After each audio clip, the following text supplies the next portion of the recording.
La matinale d'Europe 1, 6h30, 9h. Thomas Soto. Le débrief de la matinale, les temps forts de ce que vous avez entendu ce matin sur Europe 1. Que devient Nicolas Sarkozy? Pourrait-il revenir un jour en politique? Écoutez la réponse, on va dire ambiguë, de son plus fidèle lieutenant, c'est Brice Hortefeux, qui était à 8h20 l'invité de Fabienne Amias. Vous connaissez sans doute la formule de Diderot. On croit conduire le destin, mais c'est le destin qui nous mène. Mais ce destin exclut-il tout retour en politique ou aux affaires publiques? Je me limite à Diderot. Donc vous ne fermez pas la porte à un retour quel qu'il soit de Nicolas Sarkozy? Je maintiens et je reste sur ce que a dit Denis Diderot. Mais pour le reste, très sincèrement, Nicolas Sarkozy, encore une fois, ses projets aujourd'hui sont tournés vers sa famille et les siens. Dis donc, Diderot, Raphaël Antoven, serait pas un sujet pour vous, ça? C'est une très bonne phrase. Hein. On croit qu'on est libre, c'est parce qu'on ne connaît pas les raisons qui nous portent à agir. C'est une très belle phrase. C'est dans Jacques Fataliste. La morale de l'info de demain, je la sens arriver. Allez. Mazarine Pinjot était mon invité tout à l'heure à 7h45 à l'occasion de la sortie de son nouveau roman Théa, publié chez Julliard. La fille de François Mitterrand qui nous a annoncé qu'elle irait voter à la primaire de la gauche et elle votera donc pour Vincent Payon. Pourquoi lui? Parce que, alors, pour plein de raisons. D'abord, c'est un professeur de philosophie, ce qui n'est pas des moindres. Non, mais c'est vrai, pour moi, c'est important. Ça veut dire qu'il a une hauteur de vue. Et puis, je sais pas, j'ai confiance. Je trouve qu'il a un discours, notamment sur la laïcité, qui est très clair. Voilà, j'ai envie de le suivre. Maintenant, j'irai évidemment derrière celui qui sera élu à l'issue des primaires. Voilà, Mazarine Pinjot qui vote donc pour Vincent Payon et qui sort Théa aux éditions Julliard. Antonin André, lui, eh bien, il connaît déjà le nom du grand vainqueur de cette primaire de la gauche. C'est pas Vincent Payon. Écoutez le nom du vainqueur. C'était l'édito politique d'Antonin tout à l'heure à 7h40.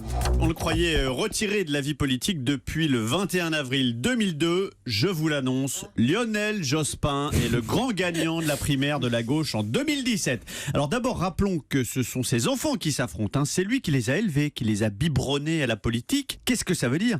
Qu'en invoquant Lionel Jospin, ses enfants démontrent leur incapacité à se renouveler, à se réinventer, à se tourner vers l'avenir. Les enfants terribles de Lionel Jospin risquent de connaître le même sort que leur papa, un retrait subi de la vie politique. L'édito politique d'Antonin André tous les jours à 7h40 sur Europe 1. C'est une première judiciaire. À Montpellier, un homme a été condamné pour conduite en état d'ivresse.